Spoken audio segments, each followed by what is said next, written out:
Welcome, No Maniacs. What up? What up? What up? Thank you for coming to the show, guys. Appreciate you all for being here. Cornelius, what's up? Brian, what's happening, man? King Buka, James Ford, man. Glad for you guys. Glad to see you guys in the chat.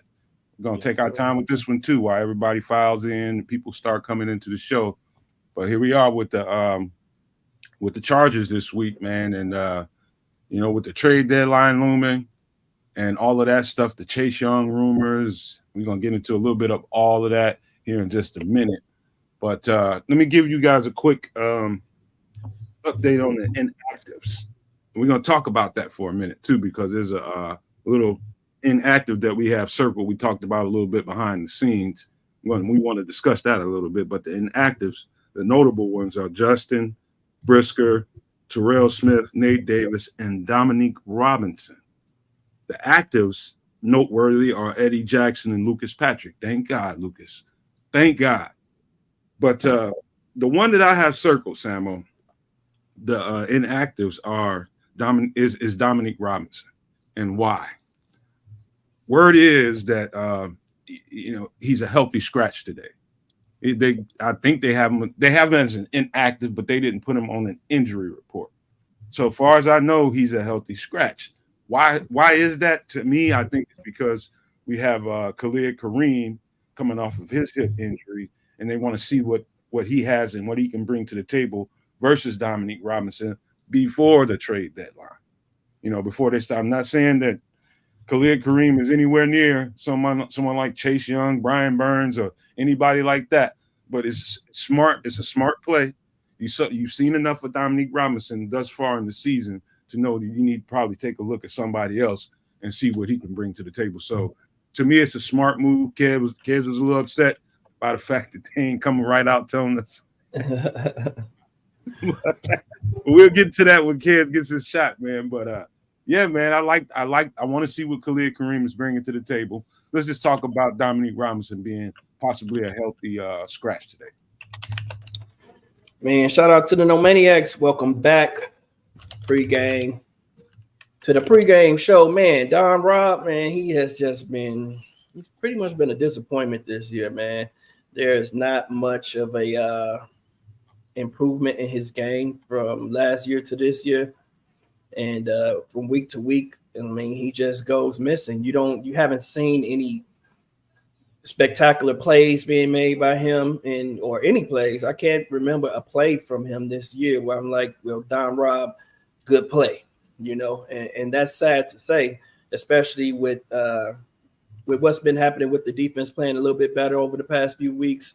He's still been absent, and we need someone opposite Yannick Ngakoue to step it up. So I'm interested in seeing Kareem and, seeing what he can do. I mean, someone has to step it up, and Don Rob has proven that, he just doesn't have it right now. So maybe he needs to sit back and watch to get motivated.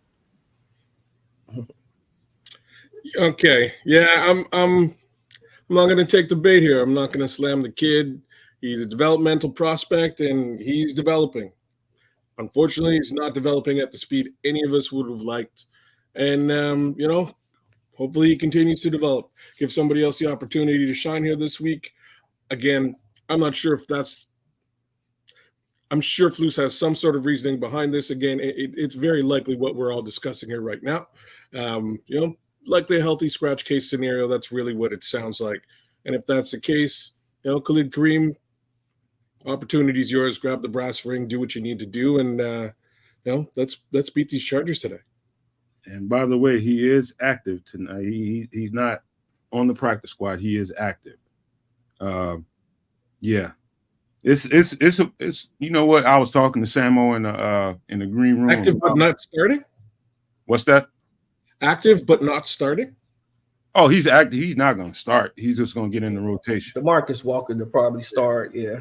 Mm-hmm. Yeah, he'll be in the rotation. They're gonna give him a nice dose, a nice amount of reps, and see what he has and what he can bring to the table.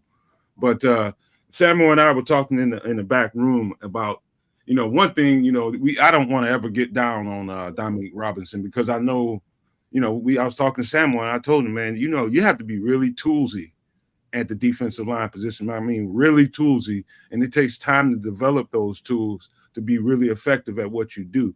It's like you hardly ever see, and I've spoken to this before on the show, you hardly ever see a rookie defensive tackle or a rookie defensive end coming to the league and be all world right away. That's very rare, man. It takes time for those guys to develop. And knowing Dominique Robinson only has a few years under his belt playing the position, it might take him extra time to get to where he needs to be. And the question is really, Samo, is do they want to keep investing the amount of time and roster spot to keep developing him? He's a freak athlete now. I mean, he's an absolute freak athlete, and he's got the skill set traits. It's about the development. Is it too slow? Is he going to scratch that surface and get out of there and start really, breaking through there? I don't know, man. You have to make real serious decisions as a coach, no matter how much you like a guy. Is he going to can you use that roster spot to bring you more depth and more production?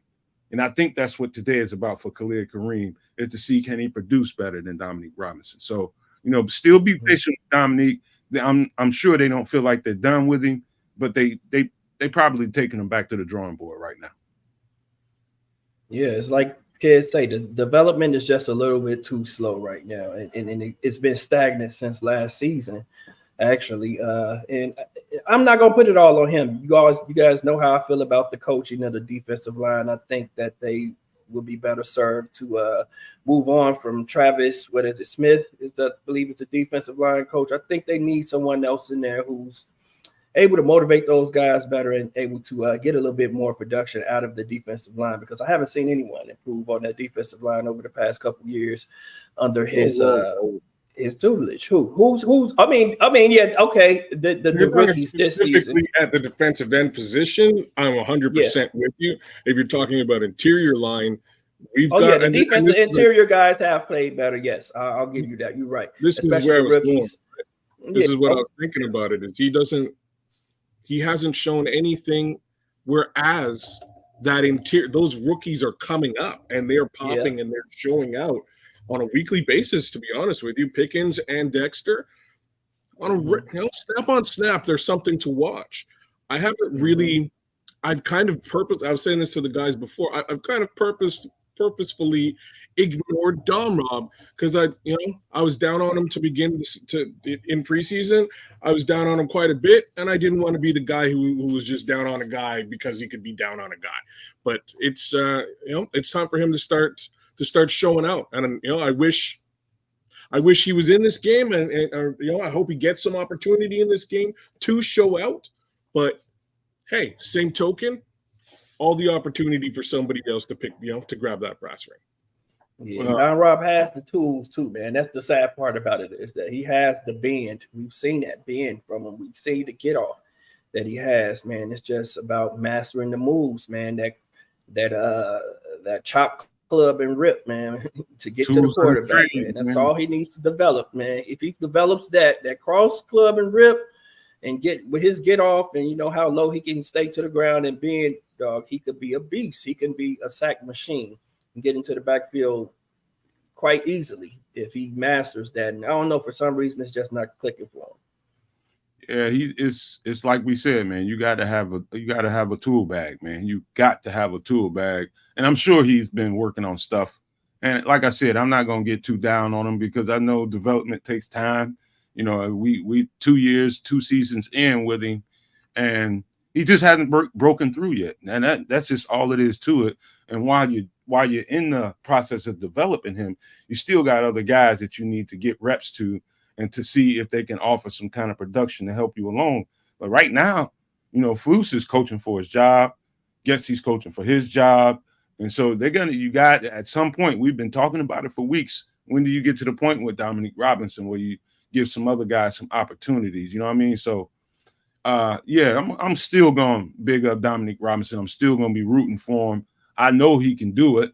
It's just a matter of when that breakthrough is going to come. He just hasn't seen it yet. But I think if given a little more time, I think we'll start seeing something sooner or later. But let's talk about some. Chris, you want in on this? No, I just Want to let you know I misread the message. That's why I'm a little tardy. That's all So, good. And guys, just make sure you tune in for post game, because there was I think Greg Gabriel put a statement out on Twitter, I think earlier today, and I'm not really buying a whole lot of what anybody's saying about whether or not we'll trade for Chase Young and any of that. I'm still going to play wait and see. But we asked Dr. Mason West to jump in on. The good doc will be with us post game for a few minutes to talk about that Chase Young injury. So do make sure you show up for post game, because you know he's always insightful and he's going to be pretty descriptive about what we're dealing with here. But also there was another statement made by Poles. I don't know, Chris, if you grabbed that or not. Did you? Chris, he didn't. All right. So the statement was, I'll just paraphrase what I seen, and it said that it's pretty quiet right now. This is Ryan Poles talking to ESPN 1000. It's pretty quiet right now on our end. Okay, here we go. Here he goes. Bears GM Ryan Poles to Jeff Joniak about the trade deadline. As it sits right now, I think it's going to be fairly quiet for us, but at the same time, we're already going to be opportunistic and taking information and seeing if it does work for our organization, both short and long term. So basically, he gave a non-committal answer. You can take it down, Chris. He gave a non-committal answer to the obvious. He wants to be aggressive, but he's kind of cautious about being aggressive. Why? I think he's probably still got a little bit of Chase Claypool burn going on, and it's just smart at this moment before this game and seeing how well. Like Samuel, I feel like today is probably the most pivotal game that Eberflus has coached so far as his future and what the Bears might or might not do. I think they need to win this game. I think they need to win it convincingly, and be really impressive to get that man to be aggressive at this trade deadline. That's what I think needs to happen today. What about you? Yeah, I think the future of the team does, knowing what's coming or what's available to us in the future does matter. And a lot has happened today around the NFL that, gives you some reasons to maybe make some moves, especially seeing what just happened with the Vikings today. Their quarterback goes down. They were challenging for this division now. It's going to be a little tougher. The division is still up for grabs, is how I feel. Detroit hasn't completely run away with it. We haven't played them. We still have 2 games against them. We have 4 games in our division. Winning this game will be pivotal for us, man, and seeing what we can do going forward. So, and I think, Brian Poles has to consider doing whatever he can to improve the roster, in which to allow us to be a little bit more competitive moving forward in some of the other games. So, hey,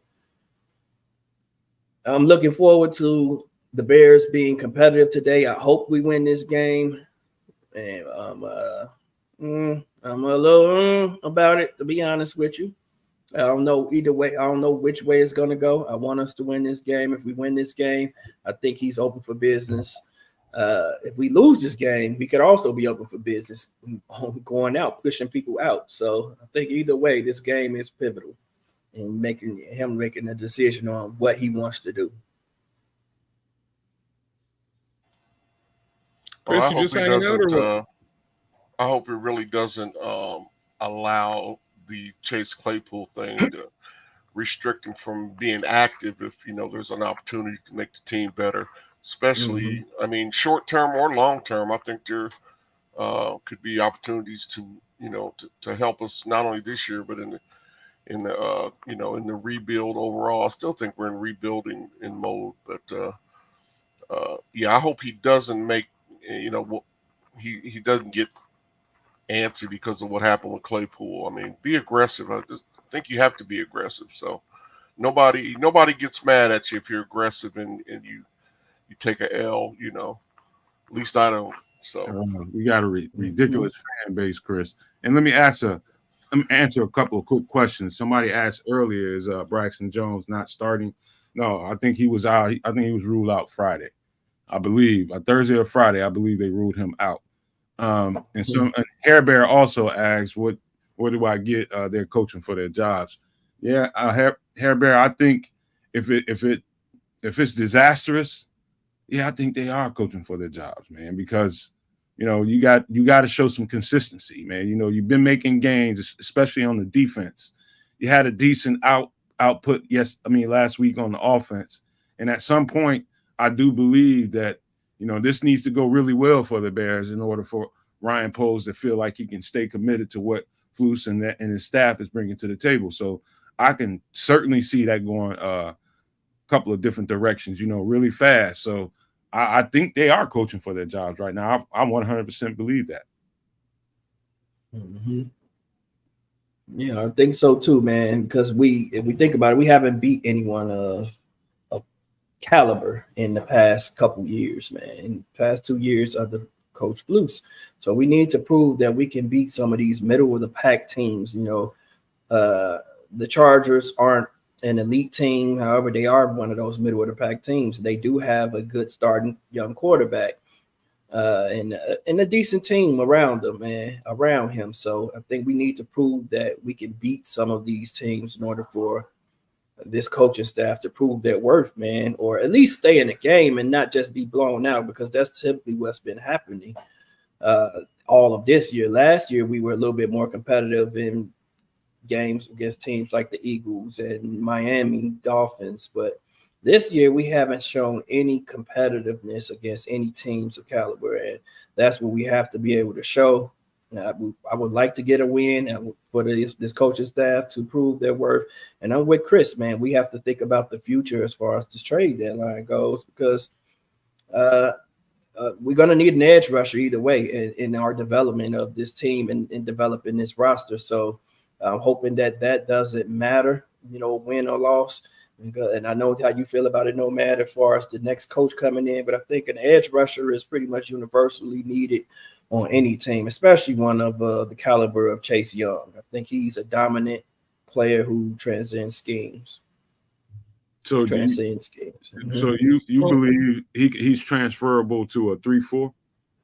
I don't think he's transferable to a 3-4, but I don't think that we'll be moving to a 3-4. The next coach is that you can't coach our team if you want to come here and say you want to switch to a 3-4, because that slows down the development. Now, there are other 4-3s that are not cover 2 defenses that you can also employ. Like we see Dallas employ a 4-3 scheme. We see Buffalo employing 4-3 schemes. Everyone does it that runs a 4-3 is not necessarily a cover 2 type team. So we can get someone in here to execute a 4-3 scheme that will allow us to utilize the players that we already have on the roster. And I think that's the way that we would go, as opposed to bringing someone in here and saying who decides that, hey, I want to move you got to a 3-4 defense, because that's just going to slow us down 2 years to try to get those 2 pieces in place to transition the defense. Maybe longer than that, right? Like, yeah, if what you're sort of speculating,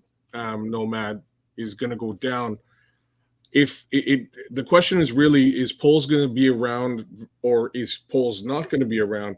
I suspect that Ryan Poles is locked in for a lot longer than any of us really know. We ain't talking about Poles, kid. We talking about Flus and the style of defense. It's still a question of Poles, right? Because if Flus gets fired, right, Poles is the guy who's doing the hiring.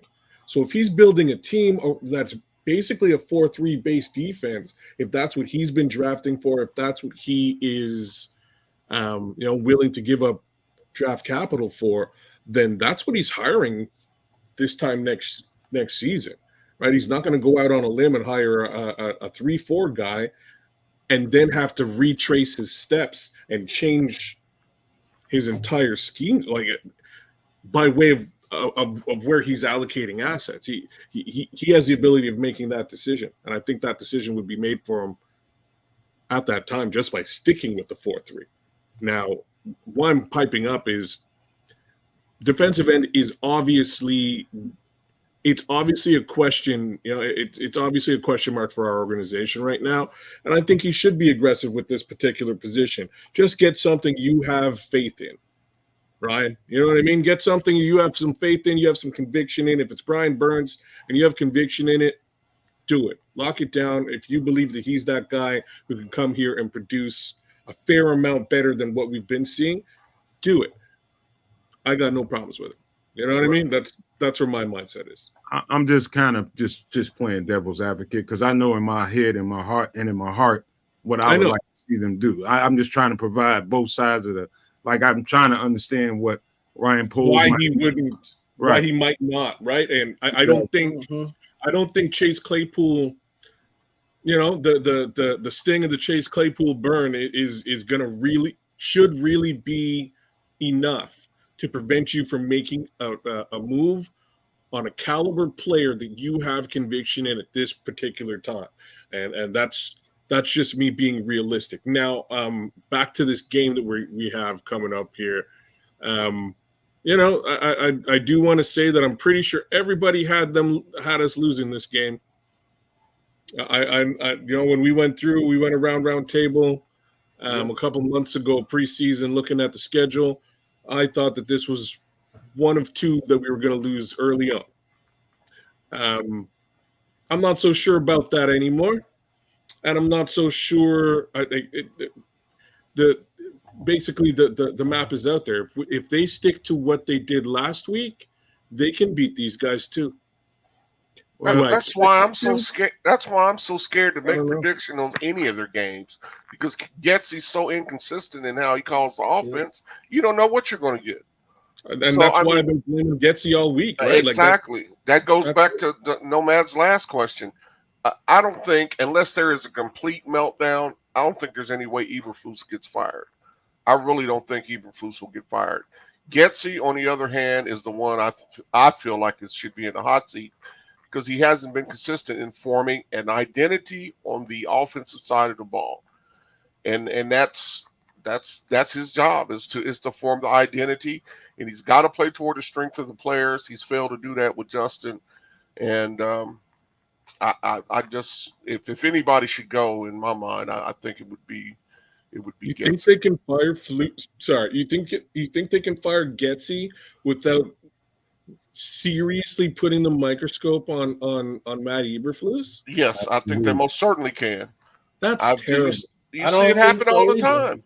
I think you see it all the you see general managers all the time that say, "Hey, look, you know what? Address it. You need to address the problem." And we know that's the problem. You're going to believe me. Eberflus will fire Getsy before he allow himself to be fired. Damn right. Listen, that's just kicking the can down the road, though, isn't it? Because we're not going to get anyone. We're not going to get an offensive coordinator of quality to come into this team and say, "Hey, okay, now I have to save everyone else. I have to come in on my first year and save everyone else, or show improve immediately and save everyone else," because that's basically what it's going to be. Because if the next year, if we get whoever to come in as an offensive coordinator, if they don't show improve, then at that point in time, it's going to be time to fire everyone again and start all over. So if we're going to change anything, if Luke Getsy is gone, I think Fuchs is gone with him, just because in order for us to get a quality coach offensively here, that person's probably going to have to be a head coach. And then that guy is going to have to start out as a head coach and, develop this. There are guys out there now, quality OCs, that are walking around without a job. You think they're going to turn down a job if the Bears offer money? Here's why. Why do you want to take the job that when you just fired a guy who was your scapegoat and you're on the hot seat? So I'm going to come in here 1 year out and I'm gone. Like who's Bill? Not if you succeed. If you hire the right guy, he's not gonna come in thinking he's gonna fail. Right. He's gonna see the shortcomings. Nobody thinks they're gonna fail. Man, it's 32 teams, man. It ain't like there's a whole bunch of these jobs. Exactly. You call Pep Hamilton after the season's over and say, "Look, Pep, we need you to come in and get our offense right. You know what we got. Come in." You think that dude's going to say no because you offer him $1 million? He going to turn down $1 million?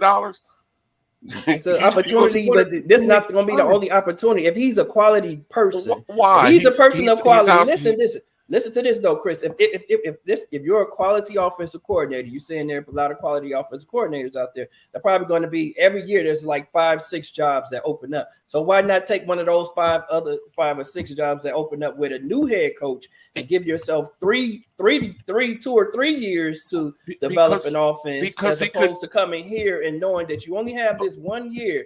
You're probably going to be one and done here, and then you're going to be having kicked out. Samo, he didn't get a job this year. He didn't get it. Nobody offered him a job this year. Remember Bill Lazor? Yeah. Bill Lazor came here from Cincinnati. That's basically who we're talking about right now. We're talking about the next Bill Lazor, bro. I had to remember the name, but that's exactly who we're talking about. Bill Lazor, after Nagy fired his entire offensive staff to protect and cover his butt, he needed a bunch of scapegoats. All those guys went, and who came? Bill Lazor to the rescue. Nobody else would take the job, mind you. Bill Lazor did. What happened to Bill Lazor? I don't know. Ain't working in the NFL right now, is he? How do we know nobody else would take the job? We didn't get anybody of quality there. We had to get someone who wasn't in the NFL. Bill Lazor came from Cincinnati. Not directly. Bill Lazor was fired.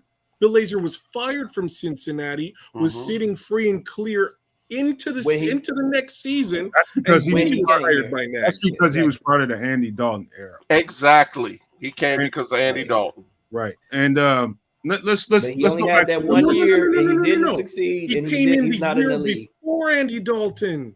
Andy Dalton came in because of Bill Lazor.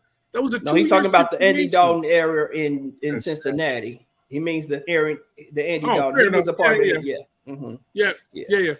But let's go back to the original question. What we said, the original question was, is it possible that we can keep Flus and let Getsy go? It's absolutely possible. I'll say why, and it gets down to the most simple psychology in the world. I thought me being Flus, if I'm thinking, guys, I thought I was getting a guy more versatile, and I didn't get what I wanted. He wasn't able to adjust. I need another shot at another offensive coordinator, someone that's more creative and a little bit more versatile in what he's bringing to the table. Absolutely, man. Flus could be I think Flus could be a good head coach. I think you know what? Everything you just said actually made me think all the more reason why I would want him gone. Because he had that opportunity. He chose a guy who does the exact opposite. He didn't know that though. Going into it though, yeah. He didn't know that. What now? Who didn't do it?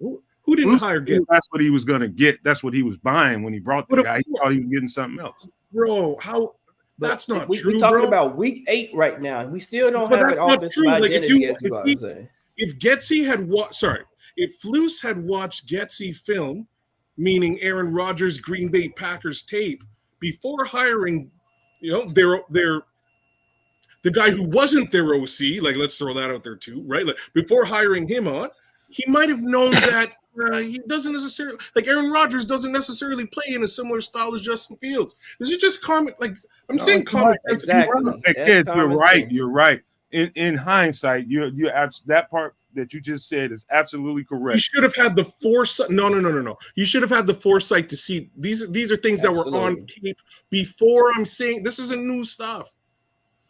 Yeah, you have to know that whoever you hired was going to be able to develop a quarterback and develop him in the style of play that he was able to play, and not when Flus decided that he wanted to hire Luke Getsy. He said he didn't say anything about Justin. He said it's because I wanted Green Bay style of offense because I thought that was the toughest offense that I had to defend, which probably meant because they had Aaron Rodgers, he didn't consider that part about it. He just said that style of offense alone, he thought it was that style. You wanted to consider that. And also consider the development of your quarterback. And he failed to do that. As a defensive coordinator, the worst thing in the world is to have your defense stretched horizontally. Have your defense stretched out wide, chasing all these screen plays and all that. That's difficult. What he said. Yep. It wears your defense out, and I only knew that because I did my homework on Flus. But that is absolutely a problem.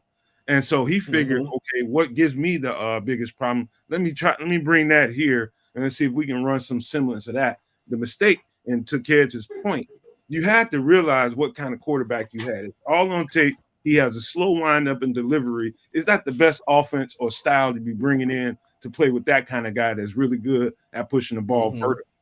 You know, exactly. So you're supposed to know that. So to Kedge's point, that's absolutely right. And you could have just implemented that, and you could have just made sure that whoever you hired at the time was going to implement some of that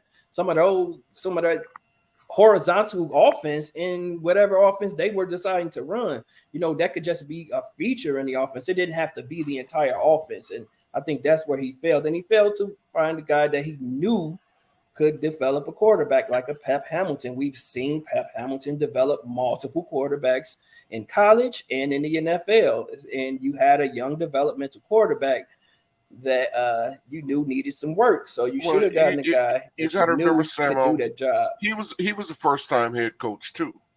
He's first-time head coach, so there were some mistakes were going to be made. What I think you have to ask yourself: does the positives that Eberflus brings, do they outweigh the negatives? And the negatives to me is the Getsy hiring, of course, but I think he's kept his team together. He's kept them playing hard. The defense has shown improvement under his play calling. So you got a lot of positives that, and he basically, he's like Lovey was when they had Martz here. He takes care of the defense, and he gave, he's a knucklehead's running the offense. It's basically the same thing. So I don't think that the negatives outweigh the positives enough that you could separate, are they joined at the hip? Maybe, but I'd sever them. And guys, remember, we create in Bears universe, we create the narratives because we don't know what the narratives are behind the walls of Hallis Hall. Polls doesn't say much in season, of course, and we're not here how they're, we don't know how Ryan Poles feels about it. We don't know how Kevin Warren feels. So, I mean, we're all creating our own narratives. I just think personally, it's going to be hard unless they have a complete meltdown to get rid of Eberflus, because even though as much, adversity his teams went through, they have stuck together and they continue to play hard. So, and that goes a long way in the eyes of management, upper management, I think. So if I want to help pile on with Kedge, I'll give him 2 strikes. Not only Getsy, but hiring Alan Williams. Alan Williams. Thank you. That's where I was going. That's where I was going to go next. That's where I was going next. Yes. It has more to do with just being it has everything to do with accountability, right? Yes. Like if little things like, again, Cody Whitehair's snap aren't being brought to the table for the head coach who is supposed to be the CEO managing the situation, if these little details, and this is where like a guy like Andy Reid comes in and he actually follows and manages and pays attention to the details, or Bill Belichick focuses on those details while he lets his coaches have autonomy and do what they need to do. Those details aren't being managed effectively. And that's my problem with Flus. I said earlier, again, before this season started, that I was really starting to like Flus. He didn't lose the locker room and the team, given a bad season. People were rallying around him, and he's starting to make, not only sense, he was starting to make a fan out of me. End of the day, I'm losing that for Flus because he's not a detail-oriented guy. Hold on. It's been historically bad on offense and defense. So that's the thing. You just compared him to Belichick and Andy Reid. No. Wait. Now listen. Let me. I just said that they pay attention to detail. Okay, but listen, you just compared a first-year Eberflus. Andy Reid and Belichick were not Andy Reid and Belichick their first year. They were just examples. It's not a comparison. They were just examples of people that we know, of coaches that we can respect, who are detail-oriented guys. Yeah, but we didn't have that same respect for them in their first year coaching. And well, listen, guys. I'm going to just ask you one question. Had it every single year. I'm saying this guy doesn't have it now, and it's a problem. Okay, guys, hold on 1 second. Here's a couple of things we need to consider. Now, I'm going to talk to you directly, kids, and I'm not picking. I just want to point something out. Do you believe? Just say yes or no for me, just so I can keep it rolling. Do we as Bears fans collectively have a certain trait about us? You would say yes. I would say yes, right? And I'll tell you why I'd say yes. I think we have the tendency to go to the mattresses like in a Godfather movie when a few things aren't right. And if you don't like certain, it just tends to snowball and you go straight to the mattresses. You're just saying I'm negative, bro. Like, and you No. can say that. No. That's not what I'm saying. Hold on a second. You can say that, and that's fine. I'll accept I'm being not the saying negative. that. But you are saying that, and it's cool. Just hold on a second. No. You can say that. At the end of the day, we're talking about a lot of ineptitude, and Sam was just saying on both sides of the ball for a year plus. So I can give a pass, and I've been giving passes, and you give a pass every week. All I'm saying, all I'm saying at the end of the day, right? You gotta be a detail-oriented guy to be a CEO, to manage a project. Project management is about the details. That's all it is. I manage projects professionally. That's all it is. I see the guys very oriented, kid. What I was trying to get to, I think you misunderstood where I was going. Where I was trying to get to is we tend to go to the extreme instead of being gradual before you get there. You know what I'm saying? Instead of going all the way to the mattresses like in the Godfather movie, let's consider some things before we go there. That's all I'm trying to say. It's like there's a lot of consideration, though. Like you have to understand, there's a lot of consideration. We went through an entire season without a win. We expected to see some level of progress this season. We only start to see a little bit of progress in the last 2 games, last 3 games. Yep. And unfortunately, our quarterback that we're trying to evaluate is hurt. Like it's a situation that we're in, bro, and that's why my head is where it is. It's not without merit why Bears fans may be at the same level as I am. I don't think. And it's the reason Bears that fans. he's hurt is because of it's because of the incompetence of the offensive coordinator. I think we're not considering. We only giving Flus a pass right now is because of the improvement of the defense, which he wasn't supposed to be handling right now. That was supposed to be his defensive coordinator's job. What he allowed to happen over the past 2 years was for us to be historically one of the worst defenses in the entire NFL. The fire had to be put under him in order for us to get, a little bit better, for him to go and change things, which is what it took. He had to evolve from what he wanted to do and do what we could do with the defensive players that we had and what made sense in order to make this defense better, which was to dial up some pressure, was to play a little bit more press man on defense.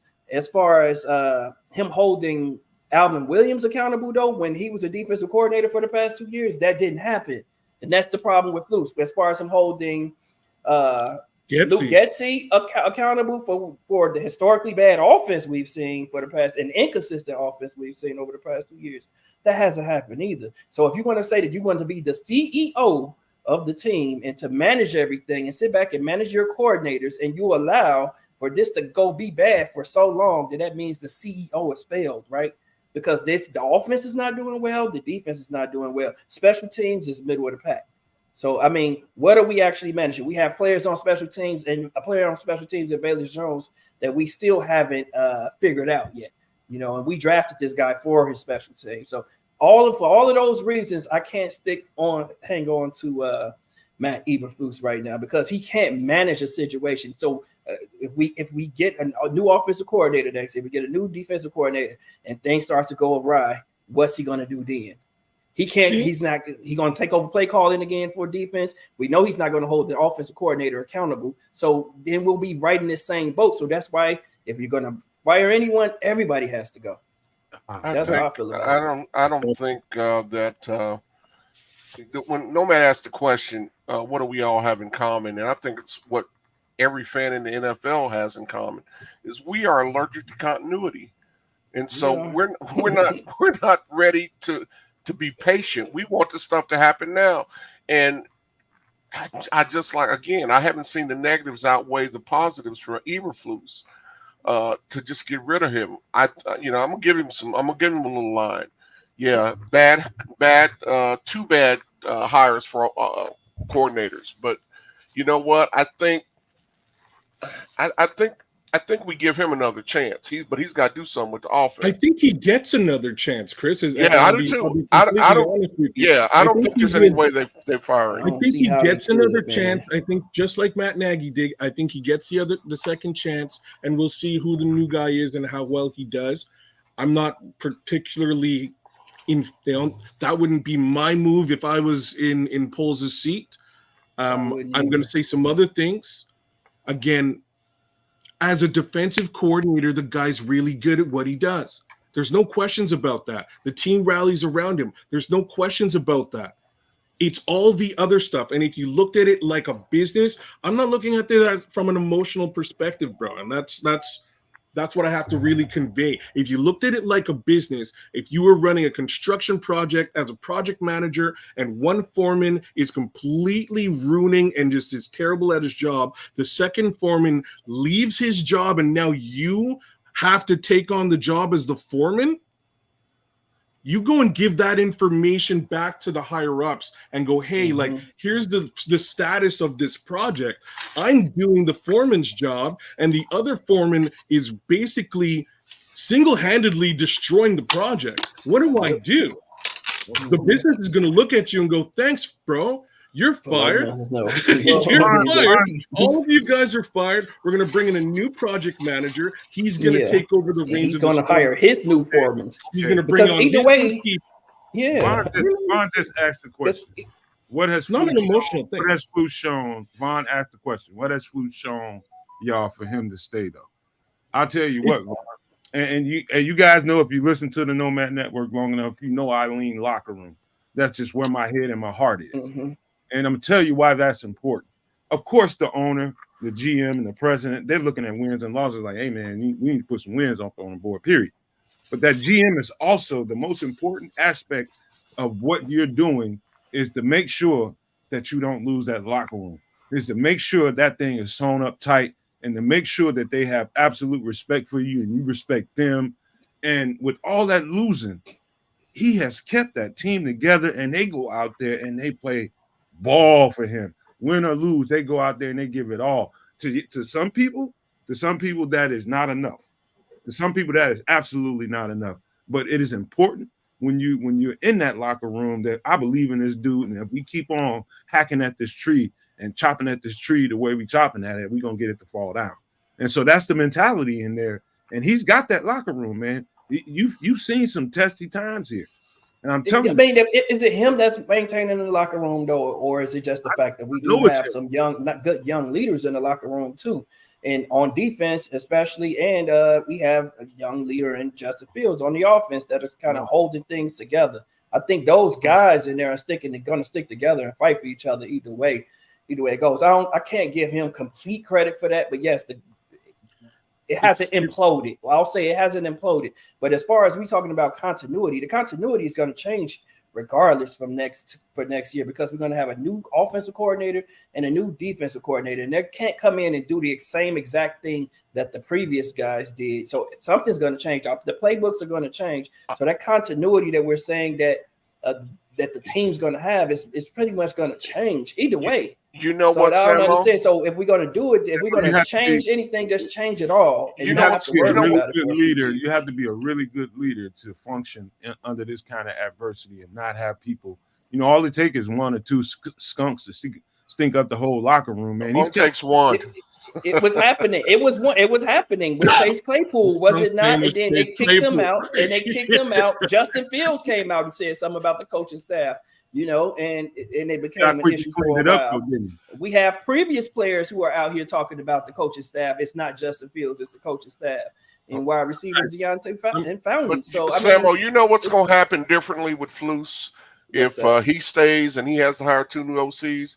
He's going to say, I'm not hiring no rookies to come in here again. And that's what he can't do. I'm going to go find some people that know what they're doing. We're going to give them some directive and mandates before we sign them on the dotted line. And he's going to get some guys in here that knows what he's doing. That's what he better do. If he doesn't, he's going to be looking for it. Everybody's going to be looking for a job. Yep. And you got to look at the recent history of this team, guys. We have had how many coaches in the last decade? Well, I mean, we went through. This is our third GM. This is our fifth coach, I believe. Chris, I mean, the turnover is just too much. At, It's too at much some to at want some anything. point, we have. Right. You know what? It kills me because the McCaskies always talk about how they have all this admiration for the Pittsburgh model. They always say that McCaskey. Please. But you know what? You don't model yourself after that franchise. So I would hope that they would start to think, okay, look, we gotta can't do a massive overhaul. We just gotta fix those few problems we have and have some continuity. I think Eberflus will bring that continuity. I think if we keep Justin, that'll also add continuity. We're gonna have good draft picks. Yep. We can add some major parts. This team can compete in a year or two, and I mean for a Super Bowl. Hey guys, I gotta say some stuff. The first thing I gotta say here is the bars. We're setting the bar super low. If you really think about this, right? We're setting the bar at he keeps the locker room together in a losing situation. That's not low. And you know what I'm saying? Like the bar's super low, guys. No, that's not low. What was yours, Chris? What was yours, Chris? I think that's very important. Is keeping the locker room together. It's not important. I would much rather base the culture on a winning culture as opposed to a losing culture. And that's what we're saying right now. We're saying right now the fact that he can manage a losing culture is probably his best, one of his best attributes. And that's a pretty low bar. Okay. Well, the only other thing you can bring up is to make to raise the bar would be, say, winning. And anybody who thought we were going to be winning and be challenging for division championship or a Super Bowl title in 2 years, these guys haven't even been there 2 years yet. I mean, that's to say we want it to happen now. And you know, he's a first timer. He made a couple of mistakes. Fix the mistakes. You got good building blocks. I think you got a great guy upstairs with a good young mind and polls. You know, ride it out, man. See where you are in another 2 years. Okay, you know? guys. Wait. No, I think go ahead. Go ahead, Chris. No, man, I was just messing with you. Go ahead. Let me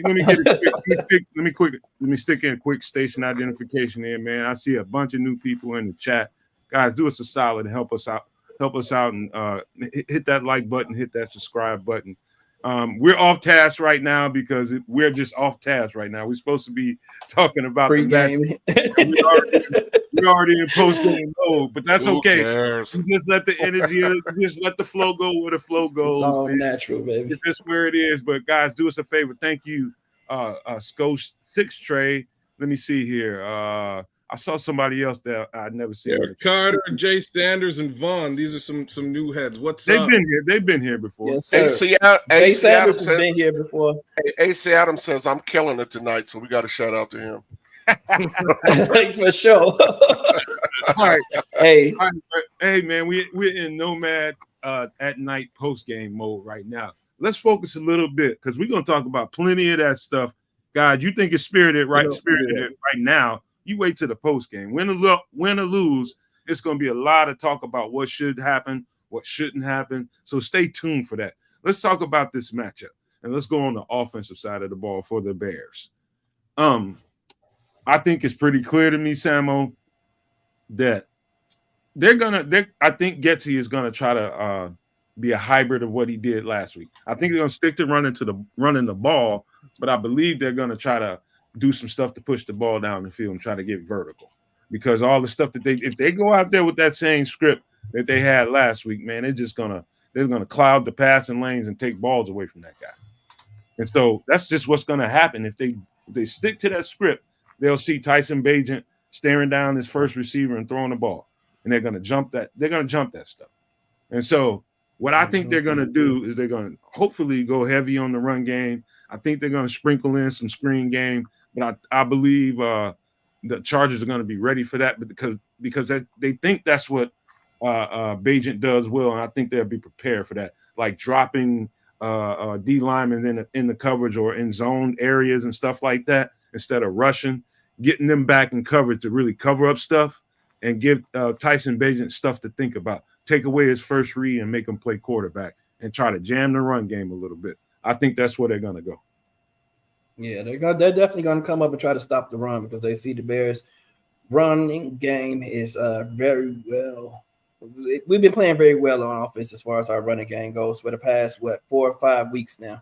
When we employ the running game, I think we do have to come out with a heavy running game plan, like you said, Nomad, and have some play action off of that to get deep, man. Because the one thing the Chargers have shown all year is that they give up a lot of big plays deep, man. But under as far as short routes, they've covered those pretty well. It's the deep stuff that they struggle with. So we're gonna have to see a little bit more from Bajent this week, man. He can't just sit back there and dink and dunk the entire game. Like you said, they're going to jump those routes. They're going to sit on that. They're waiting for that. They're going to bait him into a bunch of that today. So he's going to have to show that arm strength, that rocket. He's going to have to show it this week and throw the ball downfield, at least to, get those DBs to stay honest, especially those safeties to stay back. Otherwise, they're going to keep creeping up and start jumping some routes, man. Let's stay on offense, kids. We're going to get to the defense. I know everybody want to talk about Khalil Mack, but we'll get there. You know what it is, bro. Smash mouth Chicago Bears football. They got to run the ball all day long today. If they get away from that, they need to get back to it. Run needs to be established. Run game needs to be established, and it needs to be priority. As you well said, they're going to be sitting on routes today. We saw what the game plan looked like last week. If the Chargers did any film study, which I'm sure they did, they had a full week to do it. They have an understanding as to how to attack Tyson Bagent and this Chicago Bears team. Fact of the matter is, they also haven't seen everything from Tyson Bagent. Neither have we. Tyson Bagent might have a cannon. Says he has a cannon. Might have a cannon. Hope he has a cannon. You know what I'm saying? Like, let's be for real about that. I hope he does. I want to see it. Uncork a couple of nice deep shots to DJ Moore today. Maybe even get Darnell Mooney into some action today. The Chargers can be attacked deep, as Sama has mentioned. We know what the formula is today. Again, establish that run, uncork a couple of deep shots. Test out the horizontal game, see what that looks like. I know they're going to. We'll just see how what it looks like, but. I'll be completely frank here. This is not an unbeatable team. I thought they really would. I thought they would be at this point in this season. They would look much more like it. I think, again, we beat ourselves or we win. That's my thoughts here today. Okay, Chris, do you got anything on that? Because I got let me just say this. Go ahead, Chris. Well, I was just going to say, it's pretty simple. What the other guys have said, run the ball. And even if they stack the box, you're still going to have to run it. You got to stay at it because you attitude today. Yeah, exactly. That's got to be the way you come at it. And I hope Professor Getsy doesn't get clever, because I'd hate to see him put this kid in a situation that's not going to be conducive to his success. Because I really want to see him do good. Well said. I really want to see him do good. So, run the ball and run it again. Here's my imagination on what the Chargers, their plan of an attack on him. And this is what I would be worried about, is making sure you didn't get on third and real good distance. They cloud the early down and first and second down, try to stop the run and kind of back them up a little bit and get them so that those two unique defensive ends can attack and play Doberman Pinscher and just both of the tackles we have kind of struggle with speed rushers, more so Larry Borum than Darnell Wright, but they're both a unique challenge, man, and they can create havoc, man. Khalil Mack he's hungry to really go out here and disrespect us this week just because of how he was handled. I ain't saying they mistreated him, but he wants to get at him, and he knows when to rush. So Khalil Mack is not going to go take off every down of every snap that he gets. He knows how to play the game and down and distance and when he shouldn't rush the ball, but expect him to really come after Tyson Bagent. And if they cloud up those passing lanes, that quick stuff that he wants to do, man, Khalil Mack is going to get on that dude, man. He's going to get on him quick. If it's not him, it's going to be Bosa. So you got to be really smart. And this is when the sequencing of your plays makes a difference, man, because if you can sequence your plays and keep them off balance and they're not sure what you're about to do next, you start getting predictable. that number 3, that's going to be a wild card in the game. I forget that strong safety's name, but he's a wild card. He can really, he's mature enough as a player now that he can kind of disguise what he's doing to kind of bait Tyson Bagent. And so they'll use him as kind of a spy to kind of keep an eye on where Bagent's eyes are, and he'll jump some stuff. So I forget his name. Guys, help me out. In the, Derwin. You talking about Derwin James? Yeah, the safety. Yeah, that dude is that safety who plays like a linebacker. Yeah, that dude will come up in here. He'll roam the field. That's the dude today. Yeah, that's the dude we're gonna have to worry about. We're gonna have to know where he is on the field at all times, just like we're gonna have to know where these defensive ends are, because he's roaming and he'll jump some stuff, man. So 3 minutes to game time, guys. Okay, let's get ready to get up out of here, man. Hey, guys, one more time, man. Oh, I got to make sure before we get out of here, make sure you come to the post game, man, Nomad at Night. And thank you guys for showing up and showing out on Friday nights, man. I didn't realize how much you guys really wanted the weekend content and how much we didn't realize how much you guys really enjoyed that weekend content. So our plan is to keep giving it to you on Friday nights, man. So look forward to that. We might make a promo, kind of push it out there, but you guys can help us out along the way by making sure you like and subscribe and share the content and give people awareness to what we do. But with that being said, guys, let's go around the horn really fast, man. Be short before we get up out of here. Thanks for everybody for working with us. Like you said, man, we bearing down today. I know I said early in the show that I'm not looking forward to a win. I don't expect a win, but hey, I want to win. And that's what we all should be thinking. I'm bearing down. I'm rocking and rolling with our boy Tyson Bagent and the rest of our Bears today. I'm bearing down, baby. Let's go. Chris, it's on you. Chris. Go ahead. Go ahead, kids. Damn it, Chris. Anyways, I'm just messing with the world. Yo, chat, Hair Bear, Jay Sanders, Leo Factor, Brian Hendren representing, James Hunter, Cornelius Squalls. Always miss you, Cornelius. And Plank, I don't see you in the chat, but somehow you're really always in the chat. Respect to all you guys for coming through and watching the show. Like, share, subscribe, please. Nomad Network. We'll be back for post game. It'll be interesting. We'll see what happens. I think this is winnable. The Chargers have basically proven that to us. Let's see what we can do in this game. My opinion, once more, we play an efficient game. Tyson Bagent manages it quite well. And I think Bears win. Let's see what happens. Chris, you don't want that? Sneak preview of the post game thumbnail. Bears good. Yay. Bear down, y'all. Hey, before we get out of here real quick, I think all we need to do, we need to just stay committed you got to be stubbornly committed to the run game today. And I think the turnover ratio will be the difference in the game. Who creates the most turnovers and gets turnovers will be the difference in the game. It always comes down to that. Who can establish the run game and who can win the turnover battle. And that's how I think we win this game, is if we win that turnover ratio. But with that being said, let me get you guys up out of here. And I got to get you out of here with this. And don't forget the post game, man. Show up. We'll be right after the game. Dr. Mason West. Got to get out of here, man. We got to leave you with this. Love, peace, and hair grease, y'all. Peace. Dr. West in the post game. That's right. Bear down.